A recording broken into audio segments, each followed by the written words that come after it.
House of Wax, the ultimate dimension in terror, comes to the screen in Stereovision 3D. Vincent Price, at his diabolical best, will take you room by terrible room on a journey to the ultimate chamber of horrors. Stereovision 3D will synthesize before your eyes the terrifying reality of it all. In Stereovision 3D, House of Wax.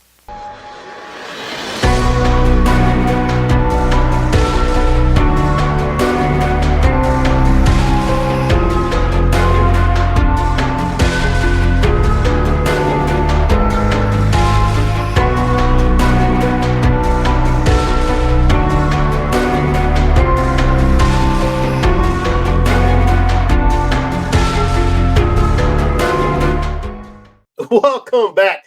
Another episode of the Houses That Horror Built here on Horror Fiend TV. And man, are we gonna go back in time? I mean, way back, like past Back to the Future, past in time for this film. And before I get started, join with my co-host, horror author extraordinaire, Radar. How's it going, buddy? Pretty solid, man. Just here to talk about some sweet old-fashioned horror. What about you, JR? Well, before we talk about this horror, got a little quick plug. Make sure that you get this currently on Amazon. Support Radar. It's a great horror author. He's just getting started. And with your support, he'll always be next to Stephen King for horror authors coming out on Amazon. So, yes, support this book, support horror, support Radar, and you will enjoy this. So, I have to get a quick plug in because, hey, man, gotta continue talking about your book. And yes, now when me and Radar decided to do this show, it was funny because Radar is an old soul. So as you can tell by the date below, we're going way back for this one. But there was a remake of this one. Maybe we'll talk about it in the future season. But you cannot talk about the remake without talking about the original because, like I state in a few seconds, there was a great horror actor that was in this film. House of Wax, 1953, directed by Andre de Toth. Ironically, they filmed this film in 3D, and the director was blind in one eye, so he could not actually see the effect of 3D. The stars of this film include the great late Vincent Price as Professor Henry Gerard, Phyllis Kirk as Sue Allen, and a big shocker in this one, Charles Bronson as Igor. So, I'm guessing a lot of you don't know what is the synopsis of House of Wax, but it's currently streaming on YouTube for free. Watch it. It's about an hour and 28 minutes. So watch it, enjoy it, because it is part of the Horror Foundation. And so the synopsis of this one is after an associate decides to, well, burn a house of wax for insurance purposes, Gerard survives but is badly burned and his fingers, hands are injured permanently. So what does he do? Well, he goes on a little revenge crusade and decides to rebuild this house of wax with kind of horror theme to it, but something unique lies within the figures of wax. I mean, just that alone, you're gonna want to watch it. But this film, I tell you, I haven't watched it in a very long time, and to go back and rewatch it for a 1953 film, it's actually, I mean, we all like timepieces, and the fact that it's a 1953 film, approach it like it's a timepiece because it is. But you know, the actor Vincent Price is an iconic figure in horror. He's an iconic figure Oh yeah. in anything he did. But he brings this character to life among other characters in a way. But what I found interesting when I started watching this is for some reason, monsters in horror, villains always have this woman that they tend to admire Yeah. and love that ends up being their Achilles heel. So Radar, one of the historical figures that Henry Gerard constantly talks about. And I'm curious to ask because when I watched this, I was like, I have to ask this question to Radar because it is I mean, we're authors and the characters is big, and you always get a little background on the character when it comes to their weakness. Right. So You know, I gotta ask you this: what did you think was his fascination with the character Maria Antoinette? yeah, I that was so because I also it had been a hot minute since I seen this. I remember I always love it. And Vincent Price, of course, is fantastic. And I mean, I think the worst part about early Vincent Price movies is that it's not just completely all Vincent Price. Because the rest of the cast, they're fine, but just Vincent Price carries the whole film. Yes. But it was so interesting to like as he at that introduction scene where you have Gerard kind of just all of a sudden really thirsting after this wax figure of Marie Antoinette, and it's like he's going way too hard on it. But I think part of the reason he's really obsessed with it is because he just thinks it's like his best work. And I understand as a writer, if you put months and months and months into something, and so much time and effort and energy, I 100% understand how you could become kind of obsessed with it and then go like, oh, this is the pinnacle. This is my peak. It's precious to me. It's kind of like his child sort of. He created, this replica of Marie Antoinette and he's like, this is the peak. No one can touch this. And of course, it burns down with everything else. So I think he's just trying to recapture that glory. But what's your hot take on it? No pun intended. That was a little disturbing, a little bit, because they, he's sitting there talking to her. Oh, Yeah. you're gonna show your charm, and his associate is like, some people don't think you're actually, crazy, loony. He goes, no, I'm sorry, and I agree. It was his best piece of work, and it was a work that kind of took the longest to burn when the whole place is coming down. They made a point to show that. They were like, oh, Oh, it was such a slow burn. I know you're sitting like, poor guy. I mean, he's over here. I mean, I'm sorry. The cycle with me was like, man, I wonder what he does when nobody's around. But I mean, you never know. But yeah, I'm just throwing it out there. I think Just in we all case. know. Oh, yeah, or a hand on her like this. So I'm not. I'm just saying. But yeah, I thought it was fascinating because, during the 50s and 60s, a lot of the villains and monsters. I mean, you could take the, Creature of the Black Lagoon. I Right. mean, a beauty of a woman was what made him weak. And this kind of drove him because, later on he opens up a new museum, but he's missing that one exhibit, the one piece that makes him complete. And I felt like, you know, like what exactly was it about the character herself that made him want to create this character? Because the first museum he created was all historical figures, Right. and which I thought was an interesting take because I love history, so it was interesting, him going through the motions of showing her, showing Joan of Arc, which later on in the film becomes a centerpiece of his fall as well, and Right. then you had you know Booth, the guy who killed Lincoln. And his jokes were a little dry too, but it was funny because he was just charismatic. I mean, Vincent Price. I mean, let me ask you, how charismatic is this guy? I mean, if you were to scale it from 1 to 10, it's a 400. He's just so damn charismatic. It's wild. I feel like he could make reading the dictionary cool. Imagine him the voice of Vader. I mean, that would probably been interesting. I mean, no knock on James Earl Jones, but Vincent Price just had a way of talking because you liked him when he talked. He always captivated you in this character of Gerard. But there's something we need to talk about because the fact the old house burned, he survived. He wanted to rebuild, and out of revenge, he built this new house of wax.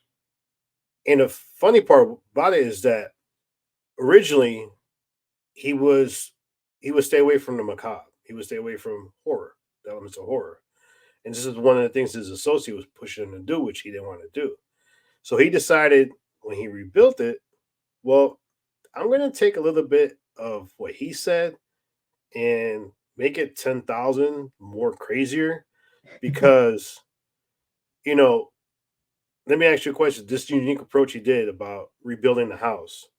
And the two-parter is let the people know exactly how he rebuilt these figures of wax. Right. Because it's like, I think it's interesting because, I mean, he was, like you mentioned, it was all historical figures. And sure, some of them had some gruesome ends or something. But like, for the most part, it was like some really lame kind of figures. And it's like, I get it. He's an artist. He's doing his thing. But yeah, his business partner who sent him ablaze just for the insurance money was like, well, why don't you just, put some creepy torture in there or something? And it's so funny because it's kind of course, if you're watching the movie for the first time, you don't know what Gerard's true intentions are. So you're like, oh, he just sold out, because then all of a sudden his new house of wax is just like there's a guillotine in there. Joan of Arc is now, instead of just being in a historical pose, it's of course her end when she when she got burned at the stake, and just all these different like horrific things and like sort of setups of like torture devices and everything throughout the museum. So I think it's also just like, not only is Gerard now jaded because things were taken from him and he's mad, but I think it's like the perfect sort of cover, to do what he wants to do. Cause it's like, well, who would, why would someone who actively displays these sort of torturous things be doing it themselves? But I'm curious, what do you think about it? Do you think it's more of like he was selling out, or maybe he was hiding something? What do you think? Well, I know in order for him to evolve, that's why he wanted to evolve a little bit, knowing that yes, the old house burnt down. I mean, let's be honest, the associate was telling him it's not making any money. Yeah. So the fact that he called Sweeney again and told him, listen, I want to rebuild. I want you to invest, but I'm going to do it this way. What do you think? And Sweeney was like, yeah, let's do it because you're going to scare people. And this movie has comedy elements to it.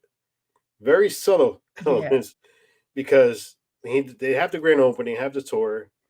And as he's walking people around and showing them, all these elements of torture, you got this one woman who, oh, my stomach turned, and next thing you know, she passes out, and then she passes out. And what he does? Oh, here, I got smelling salts. He gets smelling salts. He gives her smelling salts to her friend to wake her up. But the fact that it was a cover up too, because I apologize, I forgot the name of his associate, but he was the first one to go. Yeah, and he basically rigged it that he hung himself and then gets his girlfriend and then kills her. And then they're two of the first bodies he uses in a way for, the creation of this new museum. And I think her name was Carol, the friend. I think so. Yeah. I mean, the fact that, this is what was the beginning of his downfall in a way too, because, because after Carol's death, remember, like Sue actually watched this grotesque figure, leave Sue's bedroom. And, here's the wax figure of, Joan of Arc. And what's the first thing she notices? Oh, she looks similar to Carol. And then, lo and behold, she has holes for her earrings. So, I mean, I give her credit. That was very, detailed to pick up little stuff like that. Yeah, that's Sherlock Holmes-esque. It is, man. And the fact that, not for nothing, and just kind of threw me off a little bit, I was like, hold up. So, everybody's walking in the museum and nobody's yelling at her for climbing on top and touching the... Yeah, it's pretty well. She's like on that display. Yeah, it was pretty crazy because it's like, the cop got yelled at earlier, and later on in the movie, hey, don't touch the figures and stuff because, lo and behold, it turns out that there were other missing people. And you want to enlighten the viewers about what happened to these missing people? Yeah, I think it's because if you've seen, the 2005 House of Wax, which I'm sure maybe we'll cover at some point in the future, it's so funny to see like you know what's happening, but like the difference between the two films is really interesting because it's not like the 2005 one is an actual remake, but of course, if you've seen either or, you know that Gerard is stealing bodies and he's using them as the basis for these wax figures, which is for the 50s. That's a pretty cool concept, honestly. Yeah. That's like super cool that they were like, you know what would be interesting if someone stole bodies and used them as wax figures. And I don't know, like when it comes to wax, I don't know if it like hides the smell because I feel like they would start stinking after a while, though. Yeah, that kind of threw me off a little bit too. I was wondering about that too. I'm glad you brought that up. Yeah, like as Sue's climbing that Joan of Arc, I expect her to have a line like, "Oh God, it smells awful." It still smells like Carol. Oh God, that's Carol's perfume.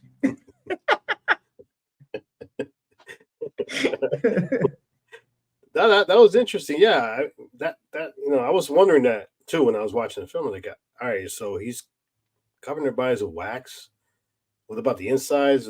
Was he doing to the inside? I mean, is he putting the wax in their mouth? I mean, there was a lot of stuff in this film that it's you have questions on the film, which is good because for 1953 film, that is a very solid idea. Oh, and for me, it's like I wanted so much more because I feel like they could have really built on this into like a franchise, But it's 1953. They don't. The idea of franchises weren't, it wasn't something that was constantly talked about, unless talking Godzilla. But that's about the only one I think. I think so. Yeah. Franchise, yeah. But there's one character in this film that was kind of, interesting because, Gerard he wasn't able to use his hands anymore. So he used Leon and Igor, primarily as the people who do the sculpting. But there's a scene in this film that I had to ask this question because it was funny for me. So Leon is not really Leon. He is basically somebody who committed a murder and escaped, and he's been hiding himself as Leon. So the cops kind of figure out he looks familiar, so they bring him into questioning. So the whole time he's sitting there, he has his shakes because apparently Leon liked to drink, and alcohol was his Achilles heel. So there's one scene in particular where he's being questioned, and it's an empty glass on the table, and next to the glass, I'm thinking it was probably either whiskey or bourbon. One of the other, maybe rum. Who knows? So he's staring at the empty glass, and he goes, "I can't take it. I can't take it." So the cop pours a little bit, and then stops, and Leon's just staring at it. Oh, I can't take it. So the cop pours in more. So the question I have for you is, Gerard helped you basically not only go into hiding, but establish a new life as Leon. How much would it take for the cop to fill that glass to get you to start talking and basically ratting out your employer? I am so glad you brought up this scene, JR, because as I was rewatching it, I completely forgot about that scene. And like as it was happening, and the cops just get up when they get the information and leave him with the bottle to drink it. I'm like, this is the most fucked up part of the film. The cops made this dude relapse. The way he's staring at it, he's just it's wild. So how much would it take for you to get snitched out? Man, I mean, clearly Leon's going through some kind of withdrawal. So I mean, I won't judge him too much, but I feel like it would take like at least 2 or 3 bottles to get me to turn. I mean, what about you? I guess what if it was your liquor of choice? See, I would have been a little smart because he gave in a little too quick for me. I would have had them pour the whole thing first, and then I would have took the drink and then started talking and just stared at the cup, make sure they. I mean, think about it. You're about to get fired, most likely arrested. So you Yeah. might as well get shit face hammered, So I'm gonna finish the whole bottle before I just tell everything. I mean, because the fact is, he poured a little bit, he poured a little bit more. He goes, "Oh, that place is a morgue. You better go in." Yeah. I mean, he took completely right out of the mouth. So like that's so quick. And not he didn't even get a drink yet, and he's already ratting out people for murder. Oh, and the thing is with him, his confession I liked a lot because the fact that he stated, asked him, "Well, why did this district attorney get killed?" Oh, because he looked like Booth. The fact that Yeah. Gerard was killing people just because they looked like somebody else was Wild. that was such a great twist because I'll be honest, I wonder why he was killing all these people. And the fact that you have the guy about to relapse confess why exactly he was committing all these murders, and the fact that I mean you kind of figured with his hands being damaged he can't do anything, and it's like this is like Doctor Strange going wrong. Right. But I mean it was an interesting concept. It was comical because there was a lot of subtle comedy in this film, and like for example, here's one is did you notice when Gerard would go after people, he had a distinct walk like a limp, Yeah. but then at the end when they're breaking in, oh no, actually when he's about to go after Sue and Igor's with him, he's walking after her like it looked like nothing. Right. So that kind of was like, oh, this dude. So when he was in monster mode, he kind of faked his walk a little bit. He picked a limp and everything. So he went the extra mile, He's even committed. though he very committed. I mean, hey, the guy learned how to use ropes to go everywhere. That's true. So he was like the original, well, one of the original Spider-Mans because he used that rope to go everywhere. But all right, so I have to ask you because like I said, when we decided to make this show, we had a different like library of films we wanted to talk about. Right. What made you pick this one in particular? Well, this was like the first one I thought of when you mentioned, film, houses with the horror vibe is because I always think of House of Wax as my first because it's the first one I watched that had house in the title as a horror film. And I mean, because of the remake too, I feel like the original just doesn't get enough love. And like you mentioned, this is an old one. It's 70 years old. If it was a person, it would be retired at this point. So I feel like, just there's enough time to pass that people just start forgetting about it. But it's so interesting and cool because Vincent Price is in it. It's always a good time. The premise is cool. And like as you mentioned, like when he shows up all burnt and everything, that chase scene where he's chasing after Sue through the streets, it's fantastic because there's so much like animation behind Vincent Price movements, and like when it closes in on him, and he just is like kind of staring around like that. It's great. The makeup's good. So I was like, we definitely have to do this one at some point because it is a gem, and we just have to bring it up as much as possible. Yeah. But I'm curious, what did you think? Because you said you haven't watched it in a while. So what did this rewatching change anything for you? No, it made me appreciate the film a lot more. I mean, this film, and I think that's an unfortunate thing about when movies age. There's certain films that you lose that appreciation for because they don't have the CGI now, they don't have the makeup effects now. This film actually had a very good score.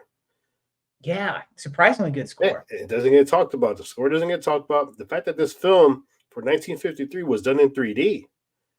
I mean, I didn't know that until I read the trivia question. Like, I mean, there's certain scenes that like when the fighting scene at the beginning where the guy throws something and goes directly to the camera, right? And I didn't realize that when it went directly to the camera. When I read this, the cameraman shook the camera to show that it impacted the camera. which is actually, That's pretty sweet. yeah, pretty unique for the time. So this film was like kind of way ahead of itself for 1953. Yeah, for sure. And And I mean, the only bad part about the 3D is the stupid scene with the guy with the ping pong, like the ping pong paddle. That part is stupid, but we that part was very dumb. When he's going very like dumb. that, he's like, I'm gonna knock that off your, and they, if he knocked it off the person's head or something, because it doesn't show it, Right. But and I mean, like I said, this film does have comedy elements to it, because the It scene where he's chasing her, I'm thinking, girl, one, you pretty much got to run him anywhere. does. Two, what made you not like run around the block and just go back to the house that you left that has everybody in there? Right. So she literally ran like 5, 6 blocks to get to a friend's house. Who the guy goes, "Hey, I haven't seen you in a long time," and she's freaking out crying.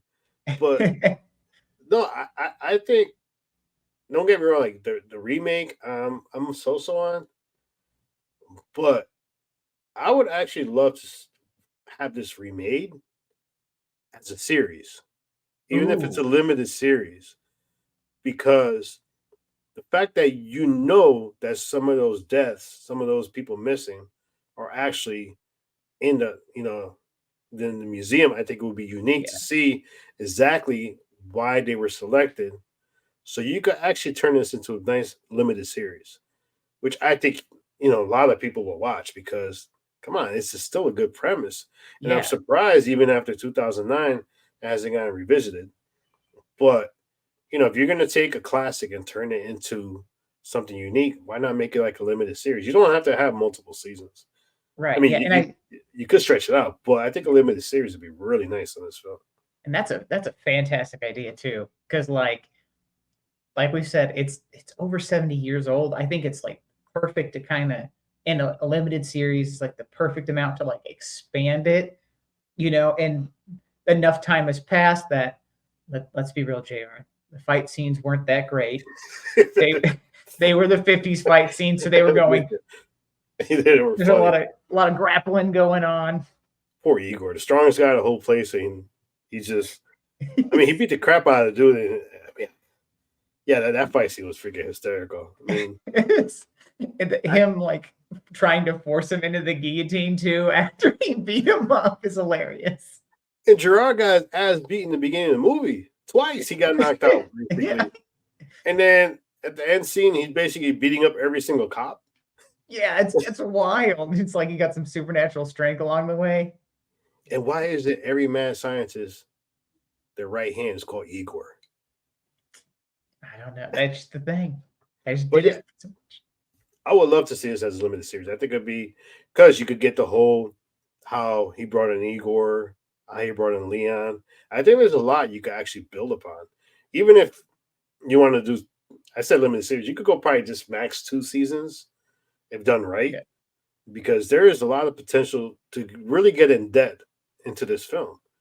Because there are a lot of elements in this film that, if done right, will captivate a lot of people. It's still, Oh yeah.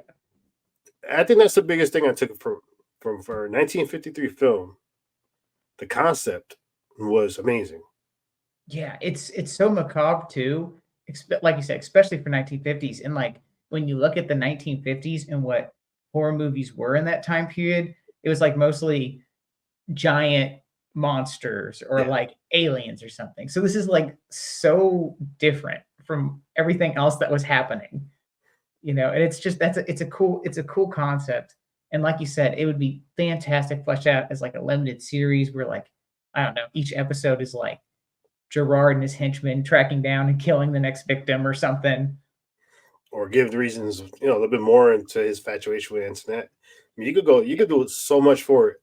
Mike Flanagan, if you ever watch this, I Oh, dare you here you make that go. into a series, because you could pull that off. Oh yeah, that's a Mike Flanagan template right there. Oh yeah. So, any last thoughts before we close this one off? God, I mean, I think we covered basically everything in there. Like I said, how much greater would this film have been though if Vincent Price had just been in every single role of Yeah. it? Who would you? who would you put to play Gerard? Oh man, that's tough. Who would you have? Because I can't think of anyone. Because Vincent Price is so iconic. See, the person I have in my head, I think could pull it off because he's such a great actor, and I'd be curious if he would take this role. But somebody like a Robert Downey, I think Robert Downey could pull this off. Oh, interesting. I could see that. I could see Robert Downey doing that. He And I has kind that of like charisma. that charisma. And he kind of, if you squint, he looks like Vincent Price a bit. You know, so that might be it. Robert Downey, Mike Flanagan combo. There you go. Oh yeah, then you put Anya to play Sue. There you go. Oh, there you go. Get some horror royalty in there. Yeah, you could put John Cena to play Igor because kind of looking like man. Then he would really wallop whoever he goes up against. And then Leon, you could probably put somebody like Antonio Banderas.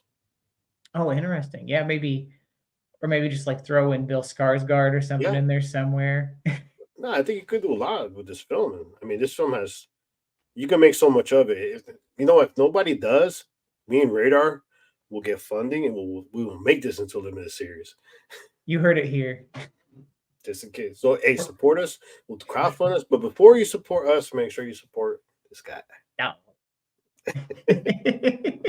All right. So, yeah. So, I definitely watch it. Don't let the year fool you because it is a very good film. It is underrated. It is a timeless piece of horror. It is the foundation for a lot of horror we watch now. And technically, it's one of the first haunts. And once again, it's on Amazon. Keep it on Amazon. Keep it on the top 10 list. Right. Next to Stephen King. But yes, support Radar and continue watching us. The houses that horror built here on Horror Fiend TV.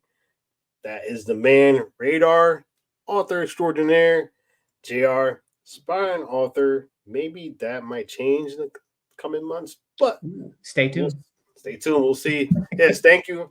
Like, subscribe, share, and we'll be back for a couple more as we have another show in the works. JR, Radar, Horror Fiend TV. We are out.